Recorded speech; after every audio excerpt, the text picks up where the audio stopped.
ഹരി ഓം. ദശകം 68, ശ്ലോകം 9. അയിനിശമ്യതാം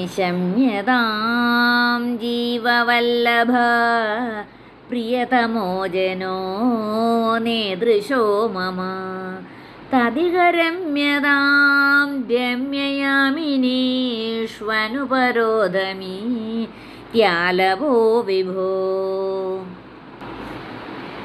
അയി നിശമ്യതാം ജീവവല്ലഭാഃ.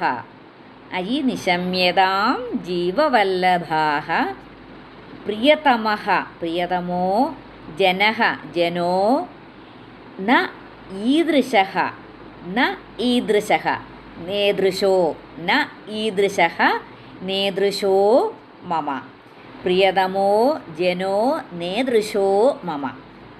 തത് ഇഹ തദിഹ രമ്യതാം രമ്യയാമിനീഷു രമ്യയാമിനീഷു അനുപരോധം അനുപരോധം ഇതി ആലപഃ വിഭോ. രമ്യയാമിനീഷു അനുപരോധം ഇതി ആലപഃ വിഭോ. തദിഹ രമ്യതാം രമ്യയാമിനീഷ്വനുപരോധമിത്യാലപോ വിഭോ. തദിഹ രമ്യതാം രമ്യയാമിനീഷ്വനുപരോധമിത്യാലപോ വിഭോ. അയിനിശമ്യതാം ജീവവല്ലഭ പ്രിയതമോ ജനോ നേദൃശോ മമ തദിഹ രമ്യതാം രമ്യയാമിനീഷ്വനുപരോധമീ നിത്യാലപോ വിഭോ. ശ്ലോകം 9 അന്വയവും അർത്ഥവും. അയി ജീവവല്ലഭാഃ നിശമ്യതാം മമ ഈദൃശഃ പ്രിയതമഃ ജനഃ ന തത് ഇഹ രമ്യയാമിനീഷു അനുപരോധം രമ്യതാം ഇതി വിഭോ ത്വം ആലപഃ. അയി ജീവവല്ലഭാഃ, അല്ലയോ പ്രാണപ്രേയസിമാരേ, നിശമ്യതാം കേൾക്കുവിൻ. അല്ലയോ പ്രാണപ്രേയസിമാരെ, നിങ്ങൾ കേൾക്കുവിൻ, ഞാൻ പറയുന്നത് കേൾക്കുവിൻ. ഭഗവാൻ പറയുകയാണ്. മമ ഈദൃശഃ പ്രിയതമഃ ജനഃ നഹ ന. മമ ഈദൃശഃ പ്രിയതമഃ ജനഃ ന. എനിക്ക് ഇത്തരത്തിലുള്ള ഇഷ്ടജനം വേറെ ഇല്ല. നിങ്ങൾ മാത്രമേ ഉള്ളൂ ഇഷ്ടമുള്ളത്. നിങ്ങളെ മാത്രമേ എനിക്ക് ഈ തരത്തിൽ ഇഷ്ടമുള്ളതുള്ളൂ. വേറെ ആരും ഈ തരത്തിൽ ഇഷ്ടമുള്ളവരെ ഇല്ല.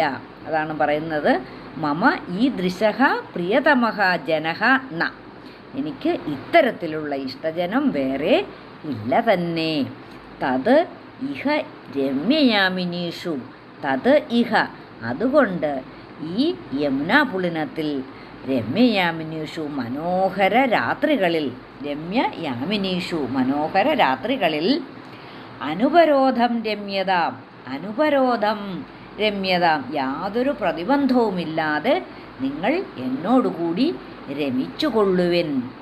ഇതി വിഭോ ത്വം ആലപഃ ഇതി, എന്നിപ്രകാരം അല്ലയോ പരിപൂർണ സ്വരൂപ നിന്തിരുപടി അരുളി ചെയ്തുവല്ലോ.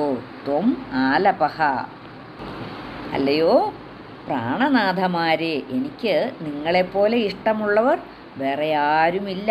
അതുകൊണ്ട് ഈ യമുനാപുളിനങ്ങളിൽ, ആ പൂനിലാവൊഴുകുന്ന മോഹന രാവുകളിൽ യാതൊരു ശങ്കയും കൂടാതെ എന്നോടൊപ്പം ഇഷ്ടാനുസരണം രമിച്ചുകൊള്ളുവിൻ എന്ന് നിന്തിരുവടി അവരോട് അരുളി ചെയ്തുവല്ലോ എന്ന് ഭട്ടതിരിപ്പാട് പറയുന്നു. അയിനിശമ്യതാം ജീവവല്ലഭ പ്രിയതമോ ജനോ നേദൃശോ മമ തദിഹ രമ്യതാം രമ്യയാമിനീഷ്വനുപരോധമീ ത്യാലപോ വിഭോ.